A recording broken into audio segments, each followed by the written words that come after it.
St. Paul is the only saint whose conversion is liturgically remembered. So January 25th is the feast day of the conversion of St. Paul. And it was a remarkable moment in the life of this man who became the apostle to the Gentiles. 3 times in Acts of the Apostles, St. Paul mentions his conversion.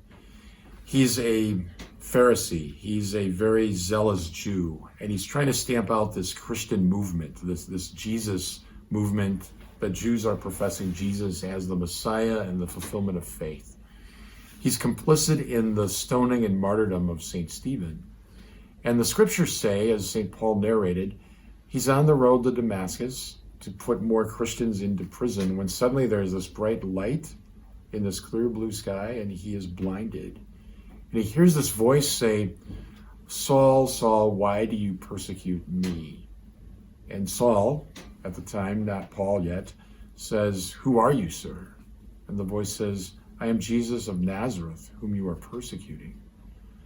Paul is led by the hand, because he's blind, to Ananias' house, who's a prominent Christian. So here's this man who's been seeking to kill and eradicate Christians, now living under the roof of a Christian leader.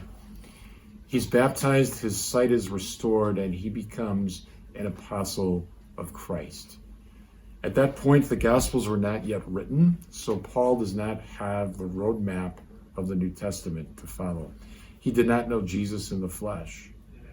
He spends time with the apostles to learn about the faith, but so much of it he developed on his own. We can clearly say with absolute confidence that Paul is really the first Christian theologian, first person to reflect on the Christ event and the teachings of Jesus into intellectual framework that we call theology. He theologized about the Christ event and his experience. And in his letters then, we have this foundational theology that helps us to understand our Christian faith, both in intellectual and spiritual terms.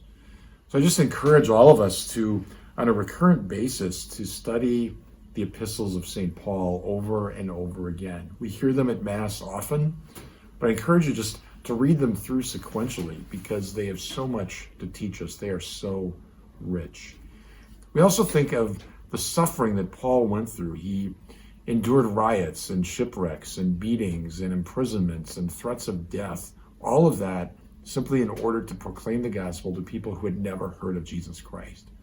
And all that lies on the foundation of that moment, that decisive, pivotal moment on the road to Damascus, when this man, Saul, breathing murderous threats, encounters the living Christ, and everything changed for him. We too have encountered the Lord, and we ask that we continue to be changed.